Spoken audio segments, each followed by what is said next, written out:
ভুয়ো কাস্ট সার্টিফিকেটে এবার পিএইচডি। কলকাতা বিশ্ববিদ্যালয়ে ভুয়ো সার্টিফিকেটে পিএইচডি। বিভিন্ন পড়ুয়ার বিরুদ্ধে সেই অভিযোগ সামনে আসছে।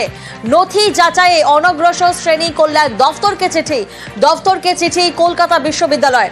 আরো একবার আপনাদেরকে জানাবো, কলকাতা বিশ্ববিদ্যালয় দফতরকে চিঠি দেওয়া হয় ভুয়ো কাস্ট সার্টিফিকেটে পিএইচডি। কলকাতা বিশ্ববিদ্যালয়ে ভুয়ো সার্টিফিকেটে পিএইচডি ৪৫ জন পড়ুয়ার বিরুদ্ধে এই অভিযোগ সামনে আসছে।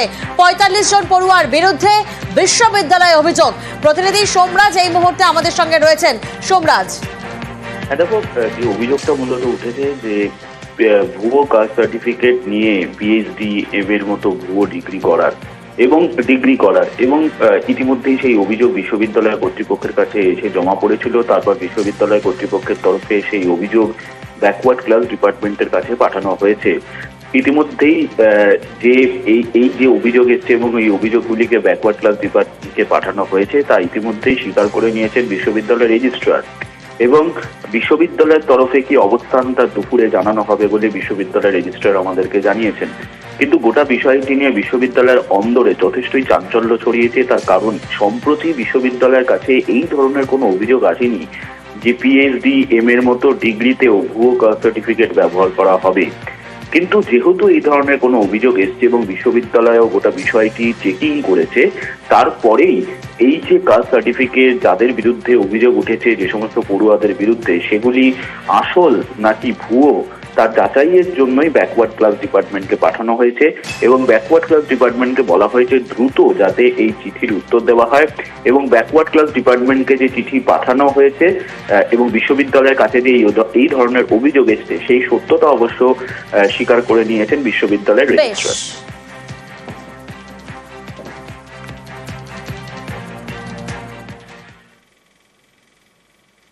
আর এবার যে ছবি এই মুহূর্তে আপনারা দেখছেন, প্রধান শিক্ষককে ঘেরাও করা হয়েছে। কেন? তছরূপের অভিযোগ রয়েছে প্রধান শিক্ষকের বিরুদ্ধে। বাঁকুড়া ২ নম্বর ব্লকের মগরা হাই স্কুলে রীতিমতো উত্তেজনা সৃষ্টি হয়েছে। স্কুলের তহবিল তছরূপের অভিযোগে ঘেরাও করা হয় প্রধান শিক্ষককে। প্রতিনিধি প্রিয়ব্রত এই মুহূর্তে আমাদের সঙ্গে রয়েছেন। প্রিয়ব্রত, এখানেই তো প্রশ্ন যে প্রধান শিক্ষককে এভাবে ঘেরাও করলেন অভিভাবকরা, মূলত কোন কোন অভিযোগ রয়েছে প্রধান শিক্ষকের বিরুদ্ধে, এবং এর আগেও কি কোনো প্রকার অভিযোগ ছিল? দেখো, 2019 সাল থেকে স্কুলের বিভিন্ন উন্নয়ন, যেসব সংস্কারের কাজ রয়েছে, ক্লাসরুম তৈরি, এর পাশাপাশি সীমানা তৈরি, এই খাতে কিন্তু মোট ৫৪ লক্ষ টাকা এসে পৌঁছায় স্কুলে। কিন্তু তারপরেও স্কুলে কোনো কাজ হয়নি। এর পাশাপাশি যেটা প্রধান শিক্ষকের বিরুদ্ধে অভিযোগ, এই স্কুলে পড়াশোনার মান একেবারে খারাপ, এমনটা অভিযোগ করছেন। আর এই যে প্রধান শিক্ষক মুকেশ পাত্র, সেই কারণেই তার যে অভিভাবকরা কিন্তু গতকাল বিক্ষোভ দেখায়, ঘিরে রাখা হয় দীর্ঘক্ষণ, ৩টা থেকে ৭টা পর্যন্ত ঘিরে রাখা হয়। পরবর্তীকালে স্কুলের শিক্ষক অসুস্থ অবস্থায় তাকে পুলিশের পক্ষ থেকে প্রোটেকশন দিয়ে নিয়ে যাওয়া হয়। কিন্তু এই যে প্রধান শিক্ষক, তার বিরুদ্ধে কিন্তু বহু বুড়ি অভিযোগ দীর্ঘদিন ধরে জমছিল, এবং গতকাল তারই জয়ী প্রকাশ ঘটেছে এবং বিক্ষোভ দেখানো হয়েছে, ঘেরাও করা হয়েছে। শুধুমাত্র প্রধান শিক্ষক নয়, বোর্ডের স্কুলের যত শিক্ষক রয়েছে সকলকেই ঘেরাও করা হয়। পরবর্তীকালে পুলিশ তাদের ঘটনাস্থলে, কিন্তু তারপরও কিন্তু স্থানীয় অভিভাবকরা ছাড়তে চাননি, তারাও বিক্ষোভ দেখান পুলিশের বিরুদ্ধে।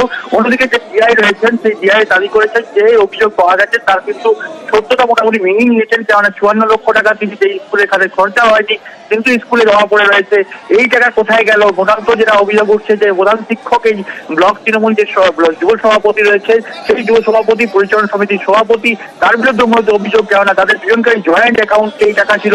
সেক্ষেত্রে একজনের ক্ষেত্রে কোনোভাবেই সম্ভব নয় যে টাকা তুলে নেওয়া। তাহলে তারাও অভিযোগ রয়েছে যে সময়ের যুক্ত হবে এই যুব তৃণমূল সভাপতি এবং যে পরিচালনা সমিতির সভাপতি, প্রধান শিক্ষক, তারাই মূলত এই যোগসাজের সঙ্গে যুক্ত এবং টাকা আত্মসাতের ঘটনায় কিন্তু জড়িত।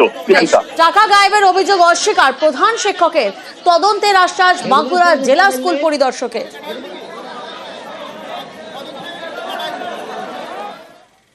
আর এবার আমরা নজর রাখবো দাসপুরের দিকে, কারণ দাসপুর, সেখানে আক্রান্ত হয়েছে পুলিশ।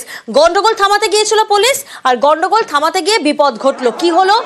মাথা ফাটলো পুলিশের। দেখুন ছবিটা, দাসপুরের সাগরপুরে মত্ত যুবকদের গন্ডগোল, আর সেই গন্ডগোল ঘিরে বচসা শুরু হয় পুলিশকে ঘিরে।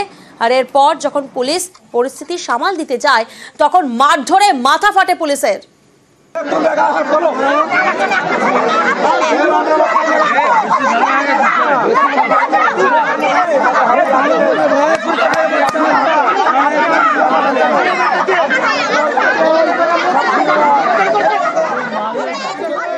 আপনারা যে ছবি দেখলেন, পুলিশকে মারধর করে মাথা ফাটানো হয়, পুলিশের গাড়ি ভাঙচুর করা হয়। প্রতিনিধি সুকান্ত এই মুহূর্তে আমাদের সঙ্গে রয়েছেন। সুকান্ত, প্রথমেই এই প্রশ্নটা সামনে আসছে, যারা পুলিশকে আক্রমণ করলো, যারা পুলিশের গাড়ি ভাঙচুর করলো, তারা কারা?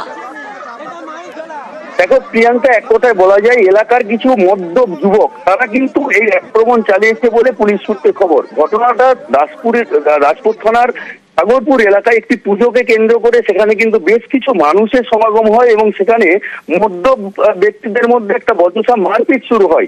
আর সেই খবর পাওয়ার পরই রাজপুর থানার পুলিশ কিন্তু ঘটনাস্থলে পৌঁছায় এবং পরিস্থিতি নিয়ন্ত্রণের চেষ্টা করে। সেই সময় কিন্তু ওই যুবকেরা তারা কিন্তু পুলিশকে ঘিরে চড়াও হয় এবং শুধু তাই নয়, এক পুলিশ কর্মীকে মেরে মাথা ফাটিয়ে দেওয়া হয়েছে। তারপরে পুলিশ গাড়িতে ভাঙচুর চালানো হয়েছে। এরপরে কিন্তু প্রচুর পুলিশ বাহিনী ওই ঘটনাস্থলে পৌঁছায় এবং এখনো পর্যন্ত বেশ কিছু মানুষকে আটক করা হয়েছিল। তার মধ্যে 14 জনকে গ্রেপ্তার দেখানো হয়েছে পুলিশের পক্ষ থেকে। আর এই 14 জনকে আজকে ঘাটাল মহকুমা আদালতে তোলা হবে। এক কথায় পুজোর গন্ডগোলকে ঘিরে উত্তেজনা এবং সেই উত্তেজনাকে বন্ধ করতে গিয়েই কিন্তু পুলিশ আক্রান্ত এবং পুলিশের গাড়ি ভাঙচুর। প্রিয়াঙ্কা, বেশ,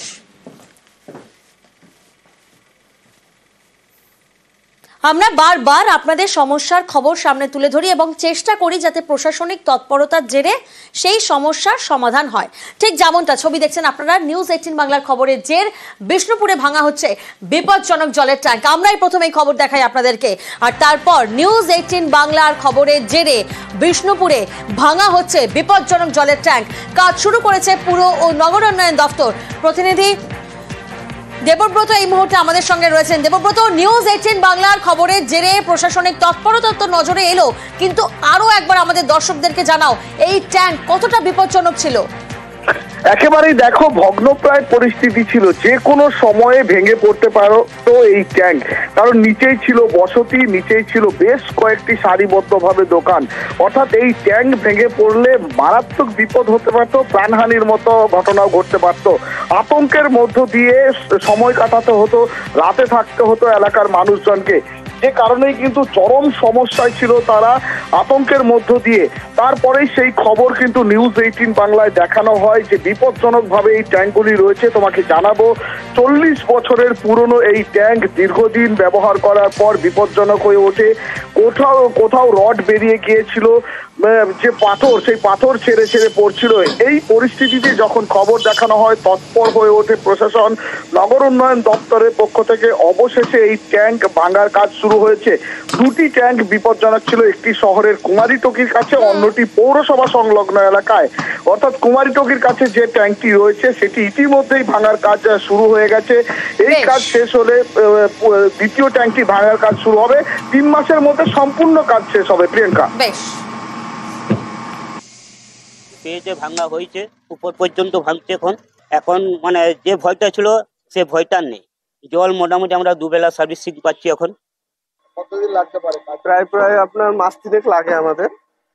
তবে একটু এটা এখানে বিপজ্জনক অবস্থায় আছে, তো সাইডের বসতির জন্য আমরা এটাকে দেখে দেখে ভাঙছি যেন কোনো মানুষের অসুবিধা না হয়।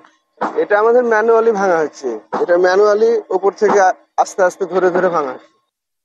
আমাদের দুটো ওএইচআর, সেই দুটো ওএইচআর যেগুলো খড়গপুর আইআইটি, তাদের বিশেষজ্ঞ দিয়ে তার স্বাস্থ্য পরীক্ষা করা হয় এবং সেখানে তারা নির্দেশ দেয় ভেঙে ফেলে। সেই মতন আমরা দপ্তরেতে জানাই এবং রাজ্য নগর উন্নয়ন দপ্তর এবং মিউনিসিপ্যাল ইঞ্জিনিয়ারিং ডাইরেক্টর তাদের যৌথ উদ্যোগে এই কাজ দ্রুততার সঙ্গে সম্পন্ন হয়েছে। এবং যে জায়গা থেকে দুটো আমাদের ওএইচআর আছে, একটা হচ্ছে আমাদের কুমারীটকি এবং বিষ্ণুপুর পৌরসভার প্রাঙ্গণে, সেই দুটোকেই ভাঙার কাজ শুরু হয়ে গেছে। আমরা দেখলাম নিউজ 18 বাংলার খবরের জেরে বিপজ্জনক জলের ট্যাঙ্ক ভাঙা হচ্ছে বিষ্ণুপুরে। আর এবার আপনাদেরকে দেখাবো বিপজ্জনক ফেরিঘাট হিঙ্গলগঞ্জে। নিউজ 18 বাংলায় এই ছবি আপনাদেরকে দেখাচ্ছি যাতে এখানেও প্রশাসনিক তৎপরতা নজরে আসে। বিপজ্জনক ফেরিঘাট, ভাঙাচোরা অবস্থায় বিদ্যাধরীর ফেরিঘাট। যে ছবি এই মুহূর্তে আপনারা দেখছেন, দুলদুলির ফেরিঘাটে নিত্য দুর্ঘটনা ঘটে, কারণ ফেরিঘাটটি এতটাই বিপজ্জনক অবস্থায় রয়েছে। বারবার ফেরিঘাট সংস্কারের আবেদন করা হয়, কিন্তু তারপরেও ছবিটা বদলায় না। কেন বদলায় না? কার উদাসীনতা? প্রতিনিধি অনুপম এই মুহূর্তে আমাদের সঙ্গে রয়েছেন, সরাসরি অনুপমের থেকে জানবো। অনুপম, বারবার তো ফেরিঘাট সংস্কারের জন্য আবেদন করা হয়, প্রশাসনিক উদাসীনতা কেন? কেন প্রশাসনের নজরে আসছে না এই ফেরিঘাট? দেখো প্রিয়াঙ্কা, এই যে হিঙ্গলগঞ্জের একদম সুন্দরবন যাওয়ার যে গেটওয়ে বলা যেতে পারে, যেটা দুলদুলি ফেরিঘাট, সেই ফেরিঘাটের অবস্থা এতটাই খারাপ যে তার তলায় পাটাতনগুলো সব পড়ে গেছে। প্রতিনিয়ত দুর্ঘটনা লেগেই থাকে, মাঝে মধ্যে বাইক পড়ে যায়, দুর্ঘটনা ঘটে। কয়েকদিন আগে একজনের পাও ভেঙে গেছে, ছাত্রছাত্রীরা পড়ে যায় এবং এলাকার মানুষ বহুবার কিন্তু বিডিও দপ্তরের থেকে শুরু করে বিধায়কের কাছে একাধিকবার অভিযোগ দায়ের করেছে যে এই দাবি করেছে যে এই ফেরিঘাটটা সংস্কার করা হোক, যাতে সাধারণ মানুষ এখান থেকে যাতায়াত করতে পারে। কিন্তু বহুদিন হয়ে গেলেও এই ফেরিঘাটের কোনো প্রশাসনের কোনো রকম নজরদারি নেই, আর যে কারণে কিন্তু প্রতিনিয়ত এখানে দুর্ঘটনা লেগেই আছে। কতদিনে প্রশাসনের নজরে আসে এবং নিউজ 18 বাংলার খবরের জেরে কাজ হয়, সেদিকে নজর থাকবে আমাদের। এটা খুবই খারাপ অবস্থা, কাঠের যেহেতু অনেকটা ভেঙে গেছে, মানুষের অসুবিধা হচ্ছে, বিশেষ করে বাচ্চাদের, যখন তখন বাচ্চারা পড়ে যেতে পারে। এইটা যাতে যত তাড়াতাড়ি হতে পারে ঠিক সেই ব্যবস্থা করতে। দুলদুলি ভান্ডারখালীর যে পল্টনের সাইডের কাঠ নেই, কাঠ ভেঙে বোটের সাইডে পড়ে যাচ্ছে এবং পাটাতনটা একদম নষ্ট হয়ে গেছে এবং বাচ্চা কাচ্চার পা ঢুকে যাচ্ছে। যে দুলদুলির যে ফেরিঘাটটা দিয়ে মানুষ পড়ে যাচ্ছে, প্রতিনিয়ত দুর্ঘটনা ঘটছে, ওখানে কাঠগুলো সরে গেছে। এলাকার মানুষ আপনার কাছে অভিযোগও জানিয়েছিল যে ওটা ঠিক করার জন্য দাবি জানিয়েছিল, কিন্তু এখনো সেই একই পরিস্থিতিতে আছে এলাকার মানুষ। বলা হয়েছে 2-1 দিনের মধ্যে হয়ে যাবে, কাজ করে অর্ডার দেওয়া হয়েছে। আমরা দেখলাম হিঙ্গলগঞ্জ, সেখানে চরম সমস্যায় রয়েছেন স্থানীয়রা, কারণ ফেরিঘাট বিপজ্জনক অবস্থায় রয়েছে। অন্যদিকে আবার হাওড়ার পুরো এলাকা, সেখানে জলকষ্ট। 46 নম্বর ওয়ার্ড, সেখানে রয়েছে 2টি টিউবওয়েল, তার মধ্যে আবার একটি খারাপ। ভাবুন, একটি মাত্র টিউবওয়েলেই এখন 250 পরিবারের ভরসা। তার ফলে কি হচ্ছে, তেষ্টা মেটানো যাচ্ছে না, আর বাকি কাজের জন্য ব্যবহার করতে হচ্ছে খালের পচা জল। ভাবুন একবার কতটা দুর্ভোগে রয়েছেন স্থানীয়রা।